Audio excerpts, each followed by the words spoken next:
Le père millionnaire revint de son voyage d'affaires et se figea de stupeur en découvrant la scène qui se déroulait sous ses yeux. Sa petite fille, vêtue d'une robe rose sale et déchirée, tenait dans ses bras son petit frère de 8 mois. Sa voix se brisa en sanglots tandis qu'elle suppliait. S'il vous plaît, ne nous faites plus de mal à mon frère et à moi.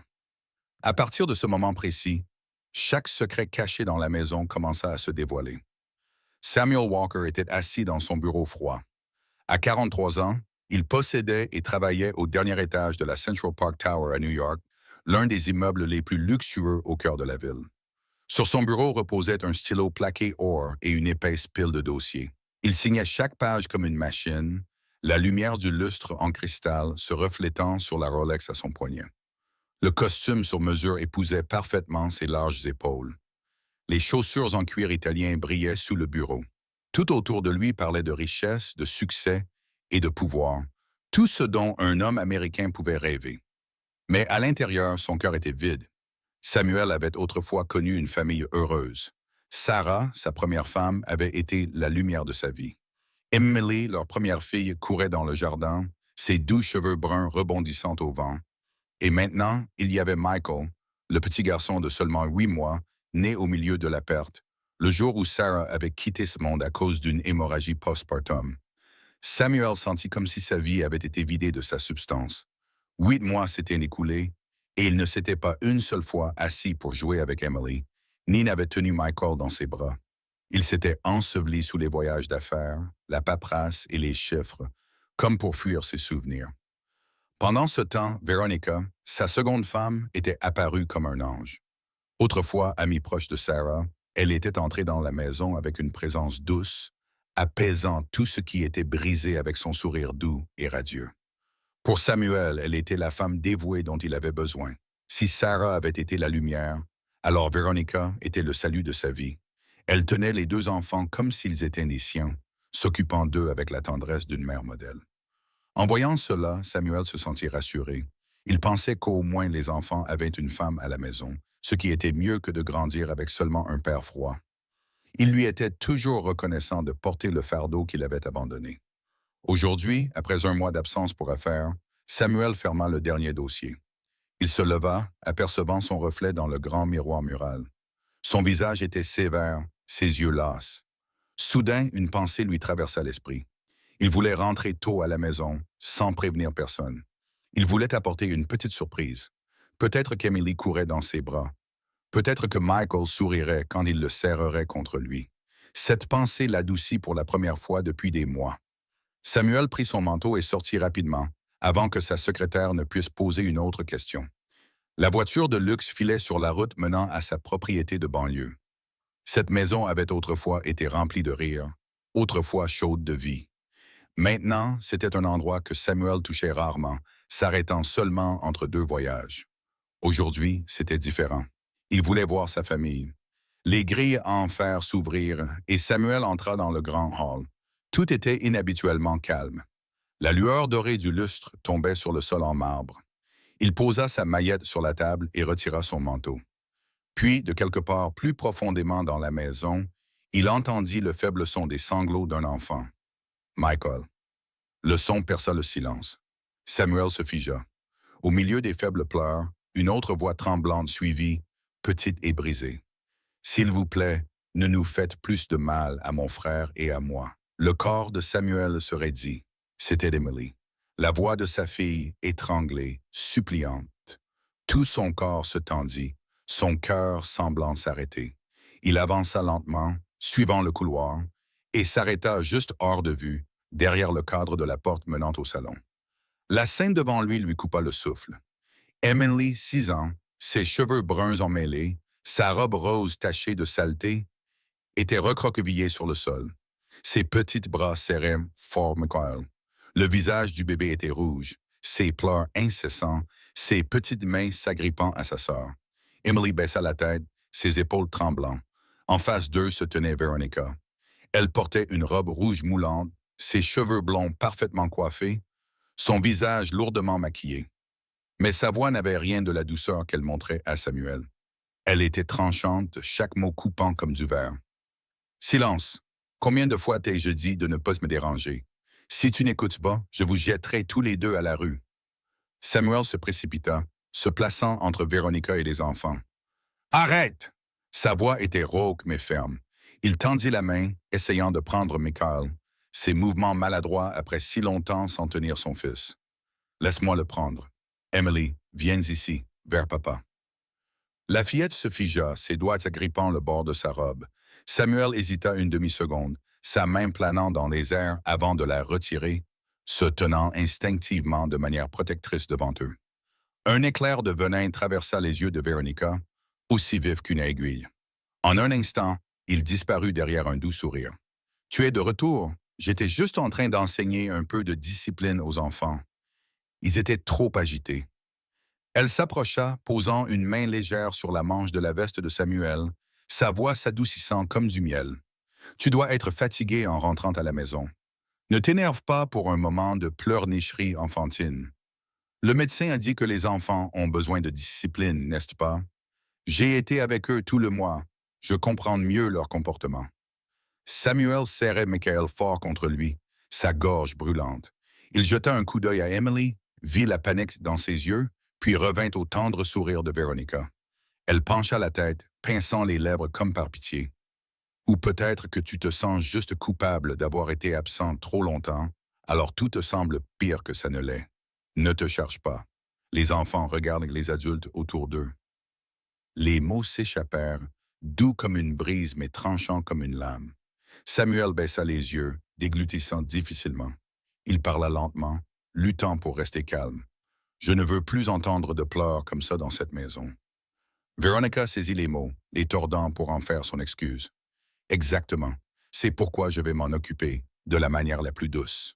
Va prendre une douche, change-toi, mets-toi à l'aise. Ne laissons pas les enfants nous voir en désaccord. Ce n'est pas bon pour leur esprit. » En terminant, elle jeta un regard de côté à Emily. Un seul léger rectus suffit à faire baisser la tête de la fillette, un serpent caché sous du velours. Et Samuel le vit, bien qu'il ne pût le nommer à temps. Il resta figé, un mélange de colère et de culpabilité noué en lui.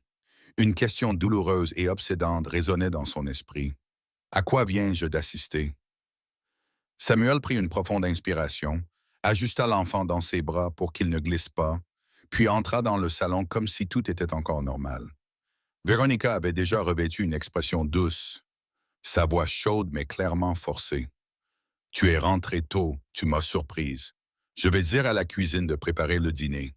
Assieds-toi et repose-toi, je m'occupe du reste. » Samuel hocha la tête, il regarda Michael, qui sanglotait encore, sa poitrine se serrant au sentiment d'avoir manqué quelque chose de profondément important au cours des 8 derniers mois.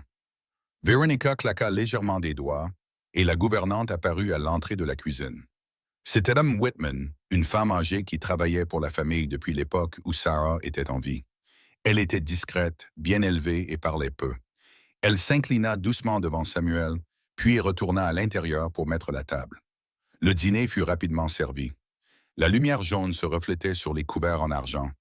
L'odeur de la soupe au poulet montait chaleureusement, mais elle ne pouvait chasser le froid à l'intérieur de Samuel.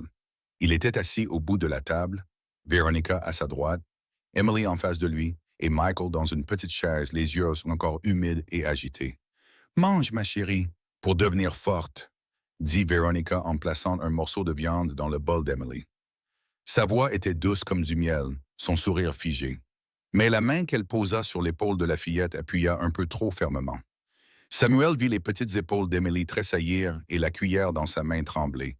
Il se pencha légèrement en avant, observant plus attentivement. Sur le poignet gauche d'Emily, il y avait de légères marques violettes, comme des ecchymoses qui s'estompaient. Le cœur de Samuel battait la chamade, et il entendit sa propre voix s'élever, lente et lourde. « Emily, est-ce que quelqu'un à l'école t'a embêté? » La fillette sursauta, ses yeux brillèrent de peur avant de se baisser rapidement. Sa voix était faible, à peine un murmure. « Non, non, père. » Véronica laissa échapper un petit rire et se tourna vers Samuel. Les enfants se bousculent en jouant. Je lui rappelle sans cesse d'être prudente. Samuel resta silencieux, faisant tourner la cuillère dans sa main. Une vague de culpabilité le parcourut, sachant que pendant des mois, il n'avait pas été là pour remarquer ces petites choses. Soudain, Michael donna des coups de pied, ses lèvres se courbèrent vers le bas, et un gémissement éclata en un long cri. Veronica se leva, fit le tour pour le prendre, ses mains glissant sous ses bras mais le saisissant trop fermement. Le mouvement fut rapide mais sans tendresse, et Michael cria plus fort, son visage devenant rouge. « Donne-le-moi » dit rapidement Samuel en se levant, tendant les bras, sa voix rauque et urgente. Veronica le regarda brièvement, puis lui passa le garçon. Samuel le rattrapa maladroitement, ses bras raides comme du bois, après si longtemps sans tenir son fils. Emily leva la tête, ses yeux remplis à la fois de surprise et d'espoir. Samuel ajusta sa prise, rapprochant le garçon, le berçant doucement. Michael continuait de pleurer, mais ses sanglots devinrent moins vifs, et la propre respiration de Samuel ralentit à chaque tape régulière sur le dos du garçon. « Tu es en sécurité maintenant, papa est là », murmura Samuel. Les mots quittèrent de sa bouche, et il réalisa soudain combien de temps il ne les avait pas prononcés. Le dîner s'éternisa. Veronica continuait à lancer des conversations pour combler le silence, évoquant un nouveau portefeuille d'investissement, interrogeant Samuel sur son voyage d'affaires, se tournant parfois vers Emily avec une question sans conviction, comme pour prouver qu'elle se souciait d'elle. Madame Whitman se tenait tranquillement dans le coin de la pièce, les mains jointes. Elle n'interrompit pas une seule fois, mais lorsque Samuel croisa son regard, il vit dans ses yeux un malaise qu'elle ne pouvait cacher. Il s'apprêtait à l'appeler, mais Veronica avait déjà proposé le dessert, laissant sa question coincée dans sa poitrine. Quand le repas se termina, Samuel posa sa serviette sur la table et parla calmement. « Je vais monter me changer et regarder quelques documents. Emily, assure-toi de te brosser les dents après avoir fini de manger. »« Oui, papa », répondit faiblement Emily, ses yeux vacillant rapidement avant de s'éteindre à nouveau. Samuel repoussa sa chaise, souleva Michael et le tendit à Veronica. Cette fois, il remarqua plus attentivement sa main, son pouce appuyant sur le flanc de l'enfant avec un réflexe exercé. Samuel pinça les lèvres et ne dit rien. Il se détourna et se dirigea vers les escaliers, les marches en bois craquant doucement sous ses pieds. À la 4e marche, il se figea. Il avait entendu le léger cliquetis des verres, le grattement d'une chaise, puis la voix de Veronica, basse, tranchante comme une lame coupant la soie.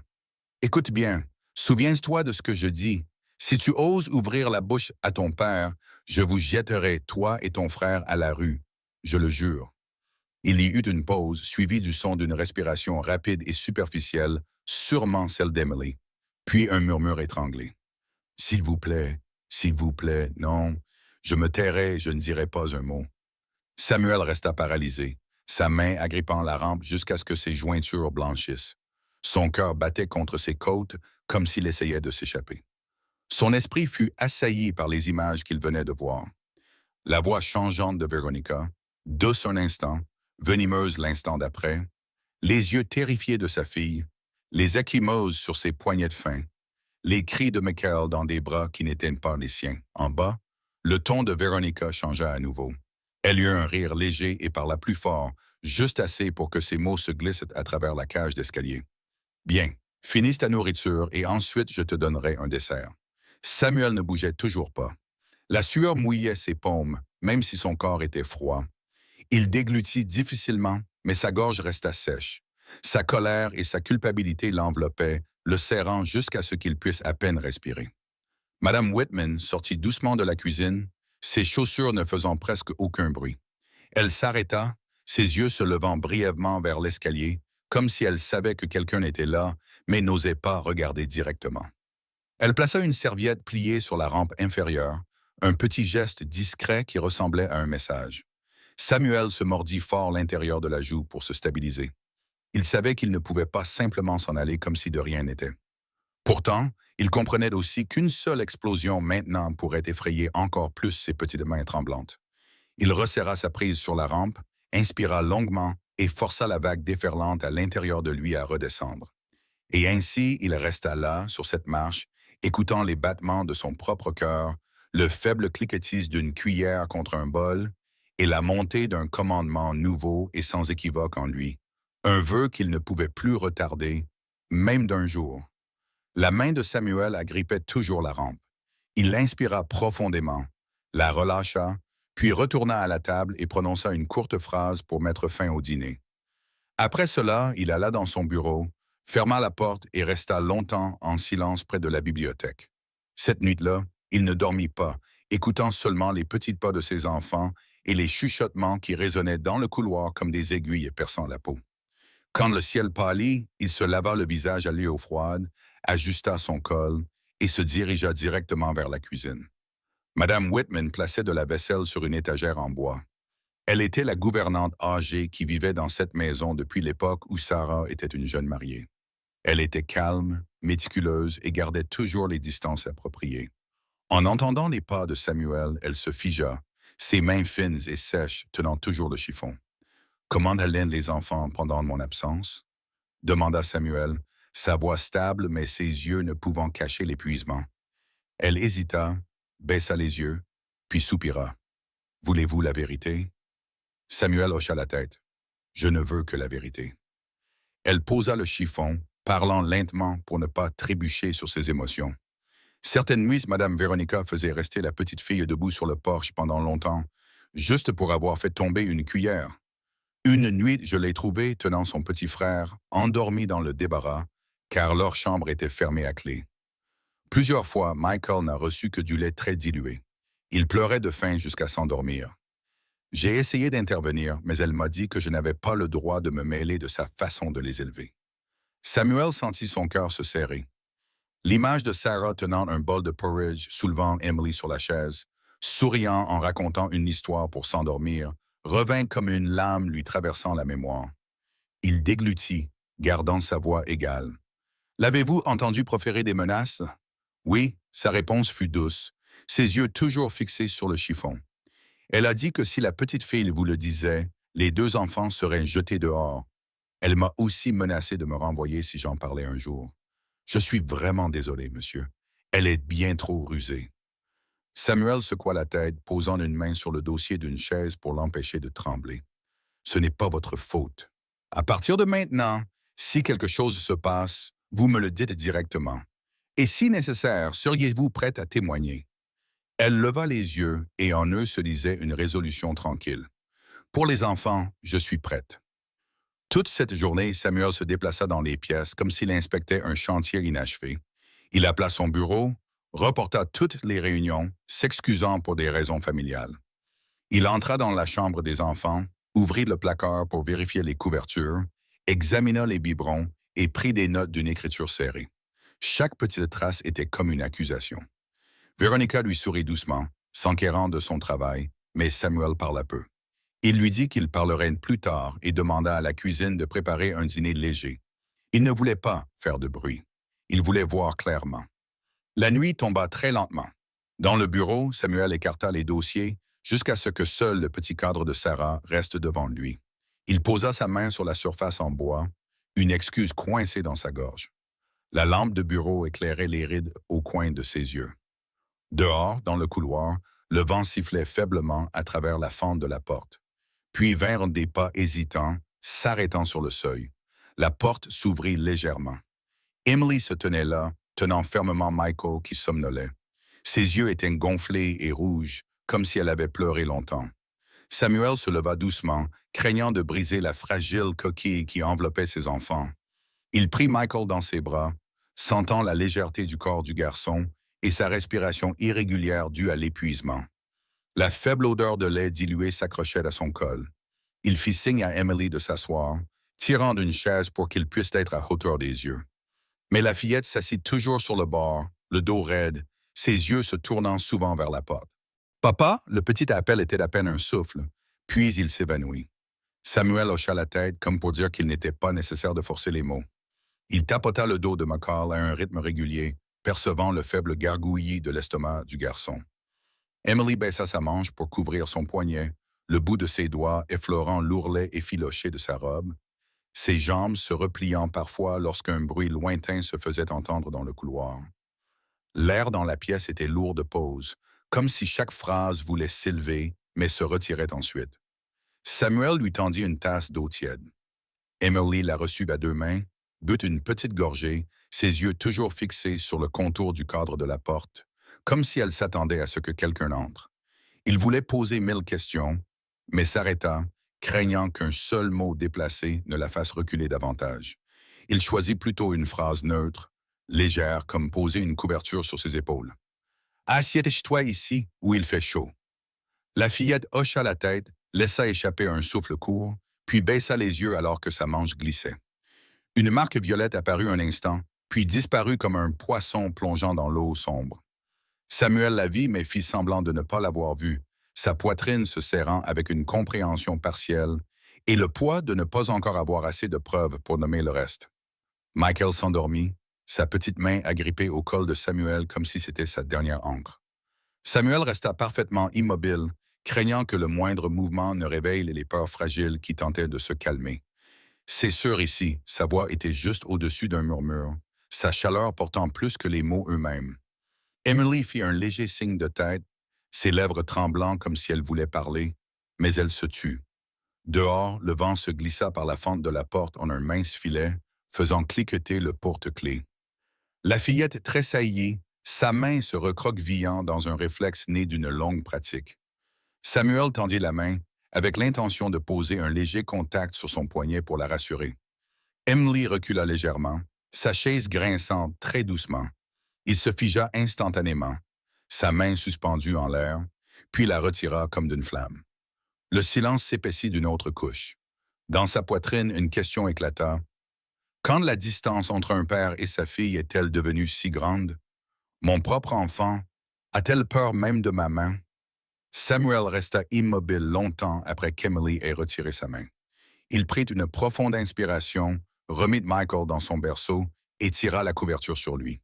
Emily était assise, recroquevillée sur la chaise, serrant ses genoux, les yeux toujours gonflés. Samuel se pencha, parlant lentement pour qu'elle puisse bien l'entendre. « Dors ici cette nuit, je serai juste à côté de toi. » Emily hocha la tête, les mains jointes fermement. Samuel tamisa la lumière, ferma la porte de son bureau et entra dans le couloir vide. Le silence de la nuit semblait avaler chaque souffle. Il ne pouvait pas dormir. Des images de Sarah et de son sourire chaleureux surgissaient encore et encore de l'obscurité. Il ouvrit la porte de l'ancienne chambre de sa défunte femme. Un léger parfum flottait encore sur le châle accroché derrière la porte. Samuel ouvrit l'armoire et tira le petit tiroir où Sarah gardait les cartes d'Emily. Une fine enveloppe glissa du bord du tiroir, se coinçant contre le rebord en bois. Sur le devant, l'écriture qu'il connaissait si bien. « Pour Samuel ». Il se figea. Sa main trembla en ouvrant la lettre. L'écriture penchée semblait être la voix de Sarah lui parlant. « Si je ne suis plus là, s'il te plaît, protège Emily et Michael. Ne fais pas confiance trop vite à qui que ce soit. Crois les yeux de ton enfant quand elle a peur. Elle ne saura pas mentir. » Samuel s'effondra sur le sol, le papier frémissant avec son souffle. Son esprit se remplit de l'image d'Emily serrant son petit frère, sa robe déchirée et sale, ses yeux grands ouverts de peur. Michael avait semblé si léger dans ses bras, sa respiration saccadée par la faim et l'épuisement. Une vague de chagrin le submergea, non plus un vague sentiment de culpabilité, mais une douleur aiguë et brûlante d'amour paternel qui lui serrait la poitrine. Il pressa la lettre contre son cœur, fermant les yeux comme s'il entendait la voix de Sarah le guider mot à mot. « Je suis désolé, Sarah. À partir de maintenant, je protégerai nos enfants. » Il ouvrit les yeux, se leva, plia soigneusement la lettre et la glissa dans la poche intérieure de sa veste, comme pour sceller un vœu. Sa main effleura le cadre photo sur l'étagère. À partir de ce moment, la décision devint simple. Il redeviendrait un père au sens le plus vrai du terme. Il tint la lettre contre sa poitrine pendant longtemps, jusqu'à ce que la lumière du couloir vacille faiblement avec le vent. Quand il se releva enfin, son dos lui faisait mal, mais en lui, une étreinte s'était tendue, le tirant droit devant. Le lendemain matin, Samuel se réveilla tôt. Il prépara du café, écoutant les pas de Mme Whitman dans la cuisine, le léger cliquetis d'une cuillère. Veronica apparut peu après, bien habillée, souriante comme d'habitude. « As-tu bien dormi? Aujourd'hui, j'emmène Emily à son cours de musique. » Dînons tôt ce soir. Samuel eut un sourire contenu. « J'ai des choses à faire à la maison. Continue ton programme. » Il ne dit rien de plus. Toute la journée, il resta calme, comme s'il lissait le dernier pli d'un costume. Pourtant, ses yeux ne quittaient jamais les mouvements de Veronica. En milieu d'après-midi, elle reçut un appel, baissant la voix. D'accord, 10 minutes dans le jardin arrière. Samuel se tenait sur le porche, une tasse de café à la main. Il changea de direction, contournant le chemin de pierre et s'arrêta derrière la rangée de peupliers. La pelouse arrière était calme, sans vent. Un étranger entra par la grille latérale, un homme d'une trentaine d'années, portant un manteau sombre, un sac fin en bandoulière. Véronica s'approcha de lui, son sourire n'étant plus celui, doux, qu'elle portait à l'intérieur. Juste à temps, Caleb. L'homme lui serra rapidement la main. Je n'ai que 10 minutes. Es-tu sûr pour l'autorisation? Véronica baissa la voix. C'est une grosse somme. Je veux la faire rentrer plus tôt. La fiducie est au nom de Walker. Si la signature est transférée, j'en obtiendrai le contrôle. Caleb jeta un coup d'œil autour de lui, puis sortit une fine pile de papier. J'ai besoin de plus de preuves que tu en as le droit. Le certificat de mariage est là, mais la signature par procuration pour le fonds familial manque toujours. Walker n'est pas un imbécile. Veronica eut un sourire froid. Ne t'inquiète pas, il est occupé à jouer au père parfait. Pour le reste, je l'obtiendrai d'une autre manière. Caleb plia les papiers. Pas plus de 2 semaines. Après ça, le plan sera plus difficile. Merci, dit Veronica en touchant sa main d'un geste familier. Garde ça pour toi. Samuel se tenait derrière les arbres, son cœur battant la chamade. Il en avait assez entendu pour comprendre où la lame était pointée. Ce n'était pas seulement les cris dans la cuisine, pas seulement les menaces dans les escaliers. C'était un pas de plus. Caleb partit par la grille latérale. Véronica resta un moment, ajusta ses cheveux, puis retourna dans la maison, le visage calme. Samuel ne bougeait toujours pas. Il ouvrit son téléphone, l'écran noir en reflétant son propre visage. 3 tâches s'alignaient dans son esprit, aussi droites que des lignes tracées à la règle. Protéger les enfants, préserver les preuves et appeler un vieil ami qui connaissait la loi. Il retourna à l'intérieur, traversant le salon.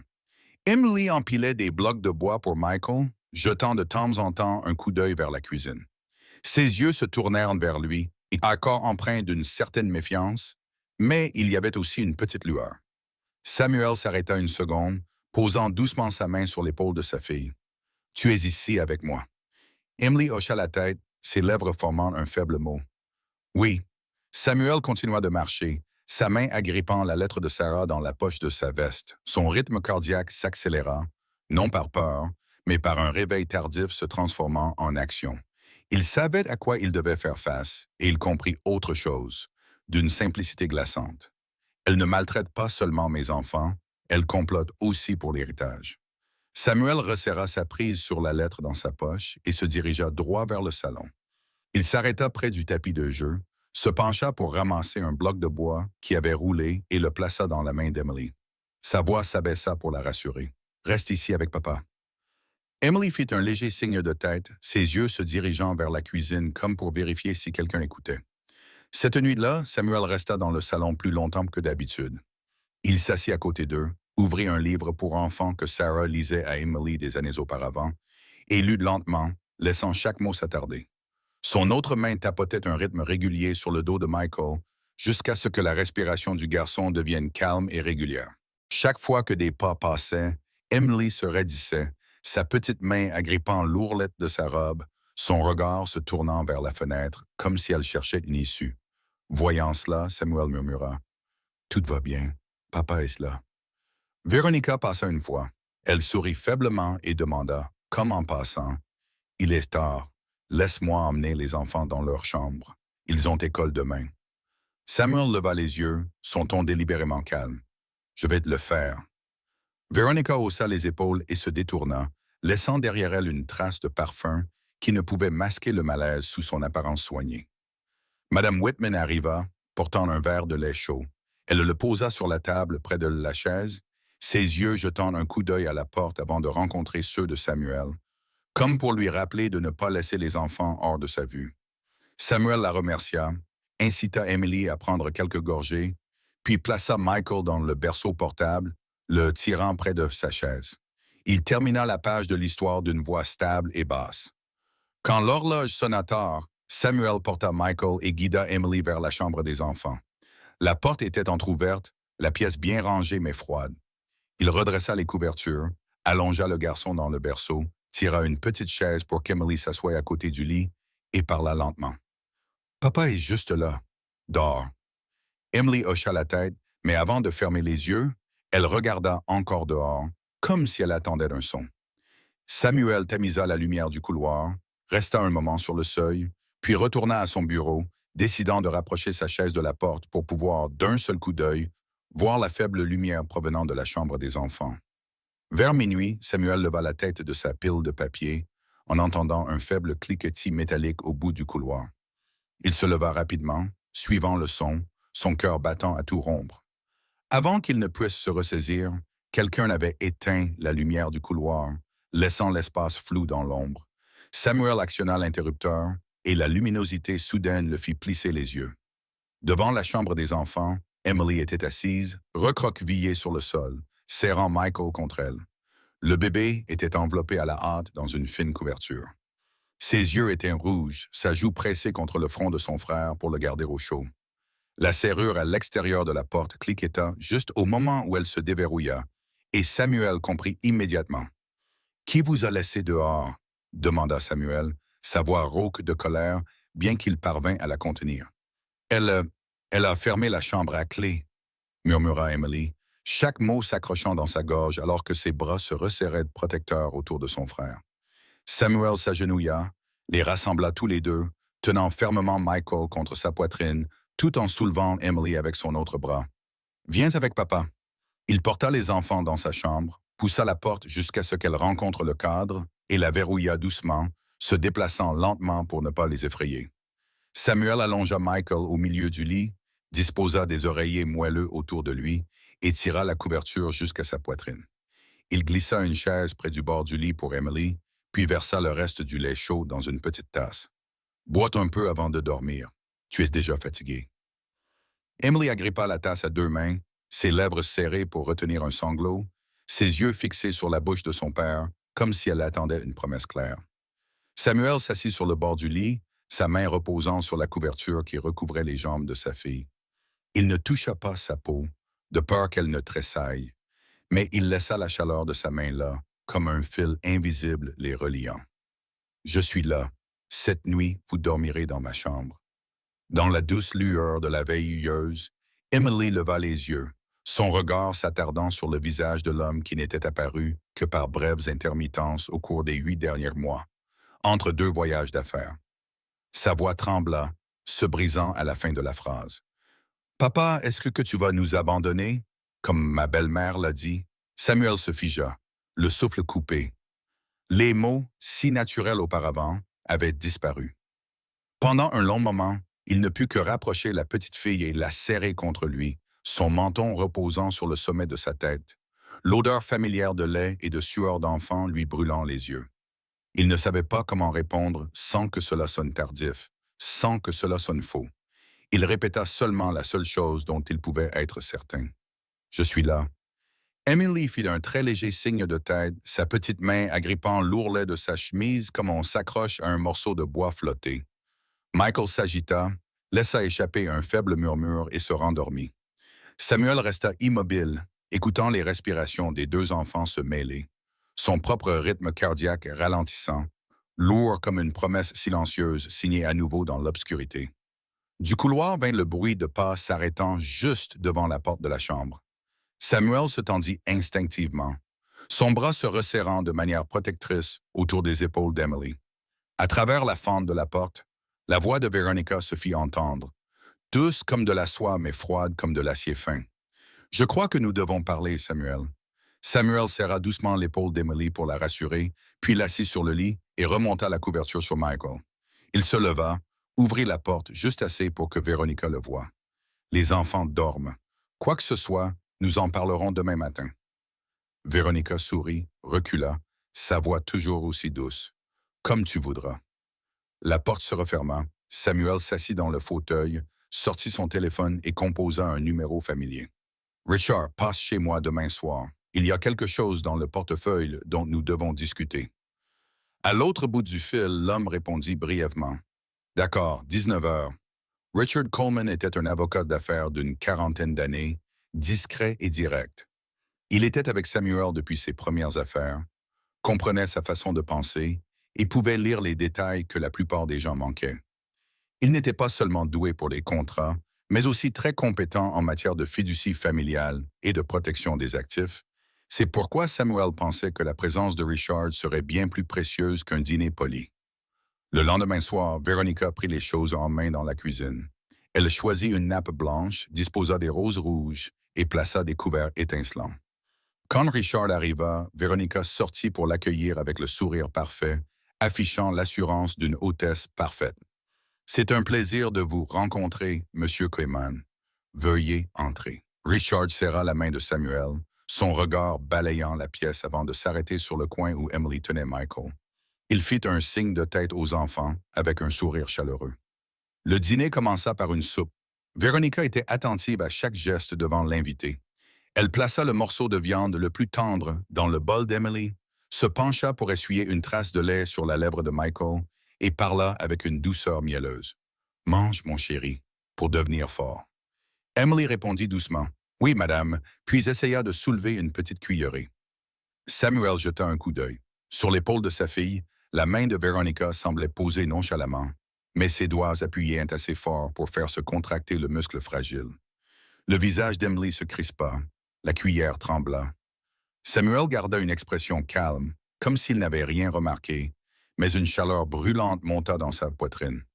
Richard combla le silence en parlant d'affaires. « J'ai examiné la mise à jour du fonds d'infrastructure. L'allocation penche trop fortement vers les obligations. Combien de temps prévoyez-vous de rester sur la défensive? » Samuel répondit brièvement tout en posant la main sur la table en guise de signal. « Je dois revoir la structure de la fiducie familiale. Je te demanderai d'y jeter un œil. » Les yeux de Veronica vacillèrent rapidement, puis elle sourit à nouveau. « Monsieur Coleman, vous êtes toujours si prévenant, toujours soucieux de la sécurité de la famille. » Lorsque le plat principal fut servi, Richard se tourna pour interroger le chef sur la sauce. Il détourna le regard un instant. Veronica se pencha près de l'oreille d'Emily, sa voix aussi fine qu'une lame. « Souviens-toi de ça. Si tu chuchotes le moindre mot, ton petit frère en paiera le prix. » Emily se figea, baissa sa cuillère, les yeux baissés. À partir de ce moment, elle ne mangea plus. Elle resta assise en silence, les mains cachées sous la table pour couvrir son poignet encore marqué de vieilles ecchymoses. Samuel remarqua le mouvement. Il leva son verre d'eau, dissimula une longue et régulière inspiration et le reposa fermement à sa place, comme s'il mettait un point final à la décision qu'il venait de prendre. Après le dîner, Veronica servit le thé. « Je vais d'abord emmener les enfants à l'étage. » Elle se pencha, prit Michael et lissa les cheveux d'Emily devant les invités. « Allez, ma chérie. » Emily se leva. Avant de partir, la fillette regarda Samuel une seconde, ses yeux attendants, comme pour demander si c'était sûr. Samuel fit un petit signe de tête. « Vas-y, je monterai plus tard. » Le salon se retrouva avec seulement les deux hommes. Richard posa sa tasse de thé, se penchant légèrement en arrière dans son fauteuil. Il parla un peu plus du fond, puis baissa la voix. « Tu veux que je revoie la structure de la fiducie, n'est-ce pas? » Samuel répondit sèchement. « Oui, et aussi le pouvoir de représentation. » Richard hocha la tête. « D'accord, mais laisse-moi te poser cette question. » Il se pencha en avant, ses yeux fixés sur Samuel. « Depuis le moment où je suis entré dans cette maison, j'ai vu un enfant tressaillir des épaules par réflexe de douleur, un nourrisson tenu de la mauvaise manière, et une maîtresse de maison contrôlant chaque regard. M'as-tu appelé pour de l'argent ou pour autre chose? » Samuel resta silencieux quelques secondes. Il posa deux doigts sur le bord de la table pour garder le rythme, puis parla lentement. « Les deux. Mais le second est plus important. » Richard ne se pressa pas. Il sortit un petit carnet de sa maillette, l'ouvrit à une page blanche. « Alors, commençons par la vérité. Dis-moi ce que tu as vu, ce que tu as entendu et qui tu veux protéger. » Samuel raconta par courts fragments, sans ajouter ni omettre. Les mots dans l'escalier, la serrure à l'extérieur de la porte de la chambre, les ecchymoses et la menace de tout à l'heure. Richard nota quelques mots-clés, n'interrompant jamais, hochant seulement la tête quand c'était nécessaire. Véronica revint, souriant aux deux hommes. « Avez-vous besoin de quelque chose d'autre? » Richard répondit poliment. « Merci. Le thé était très bon. » Elle ferma la porte derrière elle. Il attendit un instant avant de continuer, baissant encore la voix. Mon ami, j'ai bien peur que ta seconde femme cache bien plus qu'elle ne le laisse paraître, et je peux t'aider à découvrir la vérité. Samuel regarda droit son ami. Dans ses yeux, la colère brûlante s'était transformée en une froide détermination. Par où commençons-nous? Richard partit vers 21 heures. Samuel le raccompagna jusqu'à la porte, garda la main sur la poignée un moment pour reprendre son souffle, puis retourna dans la maison. Il ouvrit légèrement la porte de la chambre des enfants, vit Emily et Michael déjà endormis, remonta la couverture sur les épaules de sa fille et remit l'ours en peluche à côté d'elle. Puis il ferma la porte et descendit directement au salon. Veronica versait du vin, le verre en cristal, projetant un reflet rouge sombre. « J'ai besoin de te parler, tout de suite. » Samuel se tenait en face d'elle, sa voix basse et ferme. « Emily a une ecchymose, explique-moi. » Veronica posa le verre, le coin de ses lèvres se soulevant. « Tu m'accuses? J'ai passé toute la journée ici avec les enfants. M'as-tu vu cuisiner, leur donner le bain, les surveiller quand ils pleuraient? » Elle reprit le verre et le claqua violemment sur la table. Le pied se brisa avec un bruit sec, le vin éclaboussant la surface. « Je te le demande encore. » Samuel ne détourna pas le regard. « Qu'as-tu fait à mon enfant? » Veronica laissa échapper un rire sec. « Crois-tu vraiment que je veux m'occuper des enfants de Sarah? Ne vois-tu pas que du début à la fin, tu ne m'as jamais choisi, moi? Tu n'as choisi que son ombre. » Samuel se figea un instant. Il posa deux doigts sur la table pour se stabiliser. « Reste sur le sujet. Réponds. Pourquoi la petite a-t-elle une ecchymose? » « Les enfants tombent. » Veronica croisa les bras. « D'ailleurs, elle est têtue. Elle doit apprendre à obéir. Je l'éduque comme une mère éduque son enfant. » « Une mère? » Samuel pencha la tête. « Parles-tu de Sarah? Elle les éduquait en les tenant dans ses bras et en leur parlant, pas en fermant des portes à clé et en les menaçant. » Pendant une brève seconde, le visage de Veronica changea, puis devint froid. Elle se pencha en avant, sa voix tranchante. Sarah, toujours parfaite, douce, intelligente, tout le monde l'adorait. Et moi, je n'étais que son ombre. M'as-tu épousé par pitié ou parce que Sarah te l'a demandé avant de mourir? Samuel resta silencieux quelques secondes, laissant le poids de la vérité s'installer. Il parla lentement, chaque mot frappant avec précision. Je t'ai épousé parce que je pensais que les enfants avaient besoin d'une femme à la maison. J'avais tort. Et ce soir, j'ai corrigé mon erreur. Veronica éclata de rire, sa voix épaisse de ressentiment. « Corriger comment? En me jetant dehors? Crois-tu que le tribunal te croira? Tu étais absent pendant 1 mois en voyage d'affaires. Qui s'occupait des enfants? Moi. Qui donnait son lait au bébé? Moi. Et où étais-tu? Caché dans ton bureau doré. » Samuel ne recula pas. « Tu sais pourquoi j'ai appelé l'avocate ce soir. Tu sais ce que j'ai vu. Et tu sais aussi ce que j'ai entendu. » Veronica claqua la main sur la table. « Très bien. Alors écoute bien. » Elle cracha chaque mot, ses yeux flamboyants comme s'ils allaient se briser. « Je la déteste. Et je déteste ces 2 enfants qui portent le visage de Sarah encore plus. Chaque fois que je les regarde, j'ai l'impression d'avoir perdu. J'étais à tes côtes, oui, quand tu t'es effondré, pendant qu'elle gisait froide sur une table en métal. Mais tu ne m'as jamais regardé une seule fois comme celle que tu avais choisie. Jamais. » Samuel expira longuement, douloureusement. « Tu as raison sur une chose. Je n'ai choisi personne. J'ai seulement fui le deuil. Mais à partir de ce soir, je choisis d'être avec ces enfants. Je ne laisserai personne leur faire de mal, pas même toi. » Veronica pencha la tête, son sourire s'étirant comme une coupure sur son visage. « Tu crois pouvoir tout reprendre? Tu oublies que je suis l'épouse légale. J'ai des droits dans cette maison, dans cette fiducie. Si tu veux te battre, je suis prête. » « Demain, dit Samuel, sa voix plate et froide, je verrai l'avocat au sujet de la fiducie et de la garde. Je parlerai aussi à la police de la maltraitance, si nécessaire. Tu devrais te préparer. »« Tu n'oserais pas, ricana Veronica. Tu t'humilieras au tribunal. Les gens diront que Samuel Walker n'a pas pu garder sa femme, n'a pas pu garder sa maison, n'a pas pu garder ses enfants. Peux-tu vivre avec ça? »« Je peux vivre avec leurs mots. » Samuel souleva la serviette et la posa proprement, comme s'il signait quelque chose en silence. « Ce avec quoi je ne peux pas vivre, c'est le son des pleurs de mes enfants. » Veronica vacilla une demi-seconde, puis s'enflamma de nouveau. « Alors attends de voir qui finira par être jeté dehors de cette maison. Un léger craquement de bois sur les escaliers les fit tous deux se retourner. Sur le palier, Emily se tenait, pressée contre la rampe, serrant son ours en peluche. Son visage était pâle, ses yeux grands ouverts. La petite main glissa sur la fourrure de l'ours et le jouet faillit tomber dans les escaliers. Emily se pencha pour le rattraper, ses mains tremblant si fort que même en le serrant fort, il glissa encore. Samuel fit un pas vers les escaliers, sa main se levant instinctivement. Le sourire de Veronica se transforma en quelque chose de cruel. Aucun des deux ne dit un autre mot. L'air se figea autour des respirations saccadées d'un enfant essayant de ne pas pleurer. Samuel réussit à attraper l'ours en peluche, le remit dans les mains d'Emily et lui murmura de retourner dans sa chambre. Il ferma la porte, s'appuya contre elle quelques secondes pour reprendre son souffle, puis composa le numéro de Richard.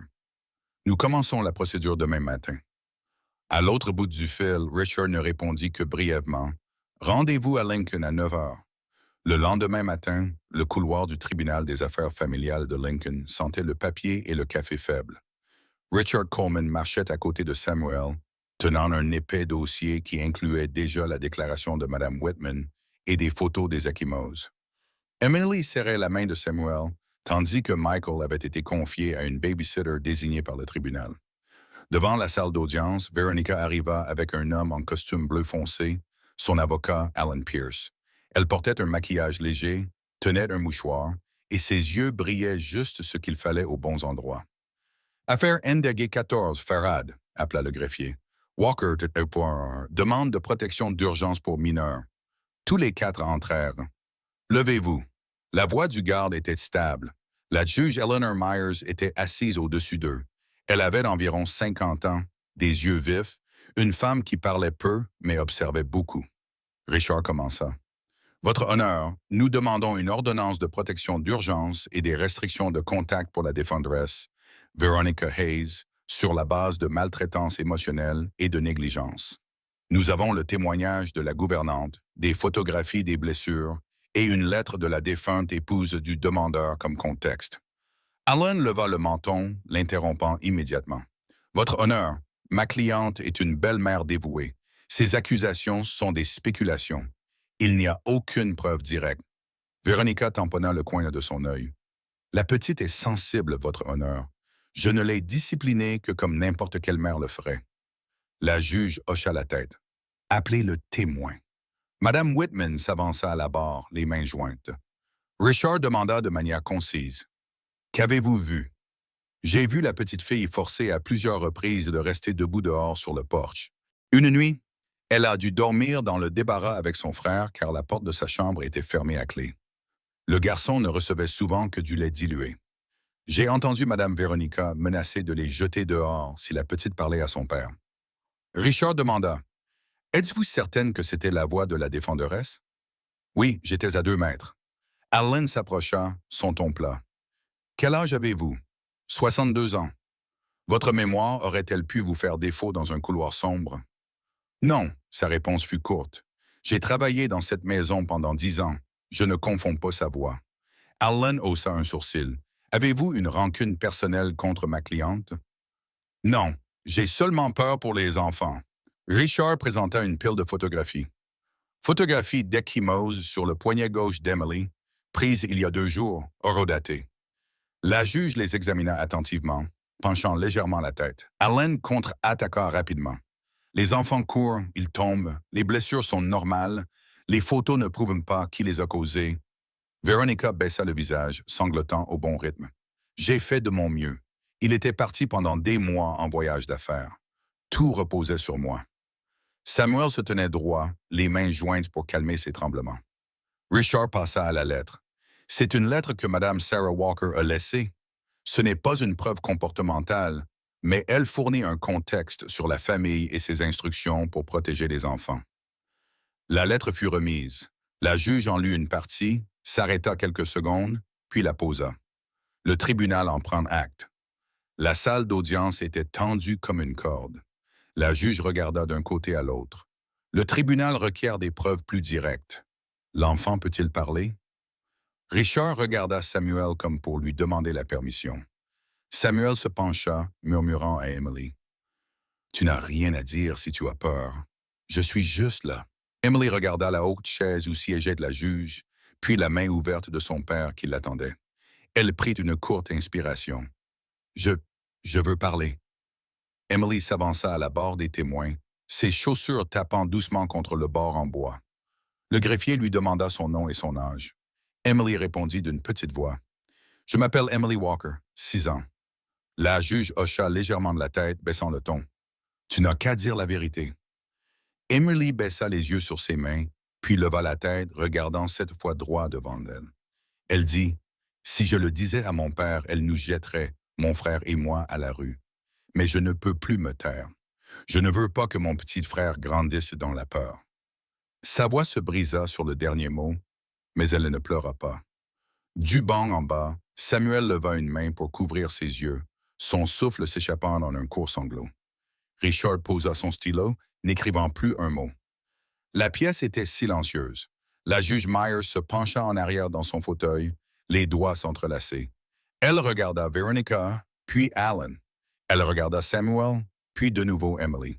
« Merci, mon enfant. » Alan tenta de se reprendre. « Votre honneur, les paroles d'un enfant peuvent être influencées. » La juge leva la main. « Ça suffit. » Elle se tourna vers le greffier. « Apportez-moi à nouveau les photographies et convoquez l'agent de la protection de l'enfance qui attend dans le couloir pour qu'il entre après la séance. » Puis elle baissa la voix vers Emily. « Voudrais-tu t'asseoir avec le greffier un moment? » Emily hocha la tête, descendit, passa près de Samuel et s'arrêta une demi-seconde. Samuel lui serra doucement la main. L'air venait à peine de se détendre quand la chaise de Veronica grinça brusquement en arrière. Elle se leva d'un bond, pointant du doigt la barre des témoins, sa voix éclatant comme un couvercle qui saute. « Menteuse, tu es comme ta mère, toujours à faire semblant d'être si sainte. » Le cri de Veronica tremblait encore dans la salle d'audience lorsque l'huissier s'avança rapidement, tendant la main pour l'empêcher d'avancer davantage. La juge Myers frappa le marteau 3 fois, sa voix vive et décisive. « Ordre! La défenseresse va s'asseoir immédiatement! » Veronica laissa échapper un rire rauque, mais ses épaules s'étaient raidies. Alan tira sur sa manche, murmurant quelques mots pour tenter de contenir le feu qui venait de s'embraser. Richard se pencha en avant pour protéger Emily de la scène. Samuel posa la paume de sa main sur le dos de sa fille, la calmant du plus doux des contacts. La juge parcourut le dossier une fois de plus, puis leva les yeux. Sur la base du témoignage, des photographies des blessures, de la lettre contextuelle, ainsi que du comportement menaçant envers un mineur, le tribunal émet une ordonnance de protection d'urgence. La défenderesse, Veronica Hayes, est par la présente suspendue de tout droit de garde et de visite jusqu'à ce qu'une décision finale soit rendue. La garde temporaire est accordée au demandeur. Samuel Walker. De plus, le tribunal renvoie cette affaire au bureau du procureur de district pour enquête sur la maltraitance d'enfants et la conduite frauduleuse concernant les actifs de la fiducie familiale. Sur instruction du greffier, Carla Reyes, une travailleuse sociale du département des services à l'enfance, entra dans la pièce. Elle avait environ 35 ans, une voix stable, une professionnelle qui avait traité de nombreux cas similaires. Elle s'inclina devant la juge, puis se tourna vers Samuel. « Je vais coordonner pour assurer la sécurité à partir de maintenant. » Emily s'agrippa encore plus fort à la main de Samuel. Il hocha la tête, les yeux humides. La juge s'arrêta brièvement, fixant son regard directement sur Veronica. Le tribunal note également le comportement insultant et menaçant de la défenderesse envers un enfant à l'intérieur de cette salle d'audience. La défenderesse est déclarée coupable d'outrage à la cour et placée en détention pour 24 heures. Les yeux de Veronica s'écarquillèrent. Alan se pencha plus près, baissant la voix dans un plaidoyer désespéré, mais l'huissier lui avait déjà fait signe de suivre la procédure. Le marteau tomba une dernière fois. Cette audience temporaire est levée. Samuel se pencha et serra fort Emily dans ses bras. La petite fille enfouit son visage contre son épaule, l'ours en peluche coincé entre ses petits bras. Il enroula un autre bras autour de Michael lorsque Carla lui amena le garçon, comme s'il craignait que le plus petit espace ne laisse le vent froid s'infiltrer. Les larmes coulèrent sur son visage avant qu'il ne puisse les essuyer. Richard posa une main sur l'épaule de son ami, silencieux. Dehors, dans le couloir du palais de justice, le son des obturateurs d'appareils photo et des questions pressantes explosa. Une jeune journaliste de la chaîne locale, Jenna Price, tendit son micro. Monsieur Walker, avez-vous quelque chose à dire au public? Richard s'avança d'un demi-pas, levant le bras pour les protéger. Faites place, s'il vous plaît. Nous protégeons la vie privée des enfants. Samuel baissa seulement la tête, serrant Emily et Michael contre sa poitrine, les portant tous les trois à travers le flot de lumière, comme s'ils marchaient sous une pluie battante. Derrière eux, Véronica fut conduite par un autre passage.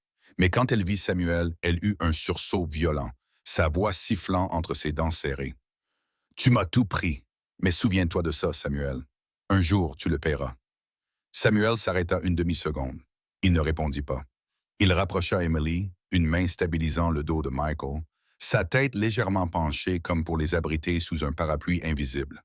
Le geste lui-même parlait plus fort que n'importe quel mot. Personne ne les touchera plus jamais. Richard se pencha à l'oreille de Samuel et murmura « Rentre tout de suite à la maison. Je continuerai à travailler avec le procureur et les services sociaux.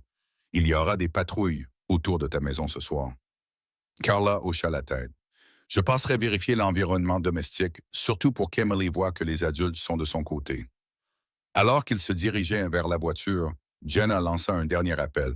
« Oui, on a... Mais sa voix s'adoucit dans une bénédiction. « Bonne chance à vous trois. » Samuel tourna la tête et fit un petit signe de tête. Emily serrait fort son ours en peluche, ses yeux regardant par la fenêtre, sa respiration plus calme maintenant. La nuit tomba rapidement sur le parking du palais de justice. Dans le couloir arrière, la porte métallique se referma avec un clic sec et net. Véronica était assise dans une petite cellule de détention, la lumière blanche crue éclairant un visage vidé de sa couleur par la rage. Sa main agrippait les barreaux si fort que ses jointures blanchissaient. Le bruit des bottes du garde s'estompa. La pièce ne fut plus remplie que de sa respiration lourde et de l'odeur d'acier froid. Elle leva la tête, fixant l'obscurité entre les barreaux, se murmurant à elle-même comme pour avaler l'amertume de sa défaite. « Sarah, à la fin, tu as encore gagné. Mais attends seulement. Je jure que dès que je sortirai d'ici, je ne laisserai pas ton mari et tes enfants en paix. » La porte en acier se referma derrière Véronica. Samuel enroula le manteau autour d'Emily et prit Michael des bras de la travailleuse sociale. Il signa les papiers de transfert avec Carla Reyes, écoutant ses quelques rappels sur les visites à domicile et le programme de thérapie des enfants. Samuel hocha la tête, dit merci, puis porta Michael jusqu'à la voiture, serrant la main d'Emily comme si le vent pouvait l'emporter. Cette nuit-là, il prépara le lait, raconta des histoires et apaisa les enfants pour qu'ils s'endorment. Le lendemain matin, il appela Richard pour commencer le long processus juridique. La vie continua ainsi, un jour après l'autre, construite sur de petits actes constants. 2 ans plus tard, le ciel semblait plus clair. Emily avait grandi, ses cheveux attachés, sa main guidant Michael qui trottinait le long du chemin de briques dans le jardin arrière. Un petit panneau en bois était accroché à la clôture, peint en lettres blanches, « Le jardin de Maman Sarah ». Des plantes de tomates s'étiraient en rangées vertes, couronnées de fleurs jaunes. Emily se pencha pour montrer à son frère comment poser sa main sur la tige sans la casser, sa voix vive d'excitation. « Papa, regarde ça. Michael et moi faisons pousser des tomates pour toi. » Samuel était assis sur la chaise en bois, son carnet sur les genoux. Il regardait les enfants, voyant en Emily la silhouette d'une grande sœur qui savait qu'elle était aimée et apprenait à aimer en retour. Michael trébucha en avant, ses petites chaussures immaculées de terre, son visage levé dans un large sourire. Les lèvres de Samuel se courbèrent en un doux sourire. Au fond de lui, il murmura une phrase destinée uniquement à celle qui n'était plus là. « Sarah, je l'ai fait. J'ai tenu ma promesse. » Carla Reyes apparut à la porte arrière, un dossier à la main. Elle était toujours assignée au cas de la famille, bien que les visites ne soient plus que routinières. Carla sourit, fit un signe de la main et dit « J'ai apporté le certificat confirmant que le programme de thérapie est terminé. Emily fait de grands progrès et Michael se développe normalement. » Samuel se leva et lui serra la main. « Merci pour tout. » Carla hocha la tête. « Merci à vous d'être restés. » Après le départ de Carla, Emily accourut, portant un panier de plants. Elle le laissa tomber sur le banc à côté de Samuel. « Papa, tu peux m'aider avec les tuteurs? Je ne les ai pas assez serrés. » Samuel tenait la ficelle, lui montrant soigneusement tout en expliquant « Enroule-la comme ça, assez étiré pour tenir, mais assez lâche pour que la plante respire. » Michael traînait à proximité, pressant de temps en temps une pierre dans la main de son père, comme si c'était un cadeau. Samuel glissait chacune dans sa poche, n'en manquant aucune. Un peu plus tard, Emily posa le panier et appuya sa tête contre l'épaule de son père. L'odeur de soleil et de terre s'accrochait à ses cheveux, le parfum le plus vrai qu'il ait jamais connu.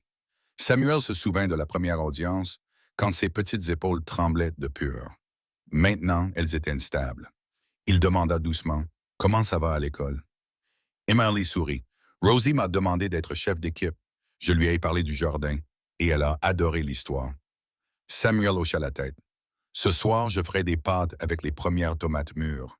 Tu seras mon sous-chef. » Emily rit. « Oui, papa! » La porte arrière s'ouvrit et Madame Whitman apporta une assiette de biscuits au beurre, l'arôme clair dans l'air. Elle la posa sur la petite table, ses yeux se plissant de joie en regardant les deux enfants. « Prenez du lait, les enfants. » Elle se tourna vers Samuel, lia une lettre de l'avocat Richard. Il a envoyé le calendrier de l'audience finale pour confirmer la garde permanente. Samuel prit le papier, le parcourut rapidement et sentit comme si une lourde pierre s'était enfin posée fermement. Il dit, « Cet après-midi, après votre sieste, nous passerons au bureau de l'oncle Richard, puis nous irons manger une glace. » La tête de Michael se redressa au mot « glace ». « Glace ». Samuel le souleva dans ses bras, faisant semblant de réfléchir. « Quel parfum ce sera? » Michael rit bruyamment. « Fraise. » Emily ajouta, « Je choisirai vanille pour toi, papa, parce que tu as dit que la vanille va mieux avec les biscuits de Madame Whitman. » Samuel regarda la gouvernante et tous les trois éclatèrent de rire. Cet après-midi-là, ils s'arrêtèrent au bureau de Richard. L'homme leur serra la main à chacun, tapota la tête de Michael et tendit à Emily un trombone en forme d'étoile. « C'est fait, » dit-il simplement. « Le reste, c'est juste de bien vivre. » Sur le chemin du retour, Emily tenait le trombone comme un trésor, le levant de temporals en temps à la fenêtre pour que la lumière du soleil le traverse. Quand ils retournèrent au jardin, le jour déclinait déjà. Samuel se lava les mains et alla dans la cuisine. Emily se tenait à côté de lui, rinçant les tomates, tandis que Michael comptait les brins de pomme en les posant un par un sur la table comme des morceaux de bois ferré. Samuel alluma la cuisinière, fit revenir de l'ail dans la poêle et jetait de temps en temps un coup d'œil à ses enfants, voyant dans cette image un rythme de vie stable qu'il avait cru ne jamais pouvoir retrouver.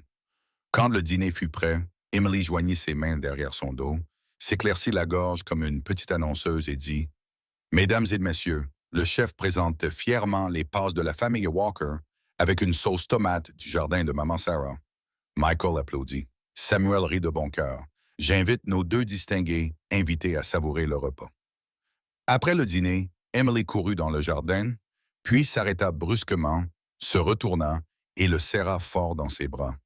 « Papa, maintenant nous sommes vraiment d'une famille, n'est-ce pas? » Samuel la souleva sur une chaise, l'enlaça et répondit fermement. « Oui, et ce sera toujours ainsi. » Michael serra leurs jambes, essayant de se faufiler dans l'étreinte familiale. Samuel rassembla les deux enfants dans ses bras et se pencha en arrière sur la chaise. La nuit tombait, mais le jardin restait chaud de leur présence.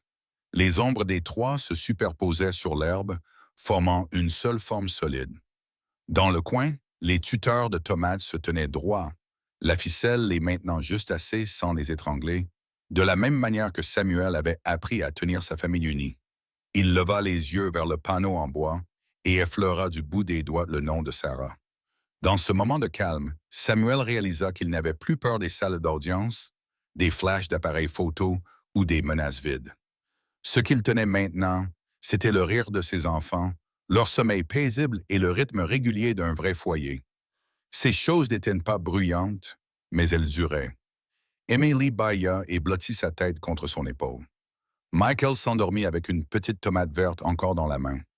Samuel les porta tous les deux à l'intérieur, éteignit les lumières une par une, vérifia les serrures et s'arrêta une fois de plus devant la chambre des enfants. Il se tint sur le seuil, écoutant leur respiration régulière, puis recula et ferma la porte d'un geste doux. Dehors, la brise nocturne effleura la clôture, emportant l'odeur des jeunes feuilles de tomates.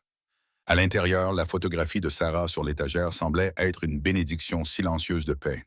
L'histoire se termine sur l'image d'un père et de ses deux enfants dans un jardin verdoyant, avec une confirmation simple mais profonde. Quand un adulte choisit de s'arrêter et d'écouter, un enfant peut échapper aux ombres. C'est le message simple mais puissant. Les méchants seront punis, les bons seront récompensés, et la justice doit être fondée sur la vérité, le courage et l'amour inconditionnel. Samuel n'était pas parfait, mais il est revenu au bon moment, s'est levé pour protéger Emily et Michael, et a réparé ses erreurs par ses actions chaque jour. Nous aussi, nous pouvons faire de même pour les enfants qui nous entourent. Que pensez-vous du parcours d'Emily? Du silence à la parole? Quelle partie vous a le plus touché? Les mots chuchotés. S'il vous plaît, ne nous faites plus de mal à mon frère et à moi. La lettre de Sarah. Ou le moment où Samuel a dit « Je suis là ». Si c'était vous, que feriez-vous en remarquant le plus petit signal d'un enfant qui appelle à l'aide? Partagez vos réflexions pour que nous puissions en discuter ensemble et diffuser le sens de cette histoire. Je voudrais aussi vous demander comment vous allez. Regardez-vous de loin, tard dans la nuit, ou peut-être au milieu d'une journée bien remplie. Si aujourd'hui a été épuisant, j'espère que cette histoire vous offre un moment de paix. N'oubliez pas de boire de l'eau, de reposer vos yeux et de serrer vos proches dans vos bras si vous le pouvez. Si vous croyez aux histoires touchantes et émouvantes qui peuvent élever les gens, partagez cette vidéo pour que quelqu'un d'autre puisse y trouver de la force. Aimeriez-vous que je continue à raconter d'autres parcours de guérison ou que j'approfondisse l'un des personnages de cette histoire? Laissez-moi un commentaire et faites-le moi savoir. Merci d'être là, d'écouter de tout votre cœur. Nous nous retrouverons dans la prochaine histoire.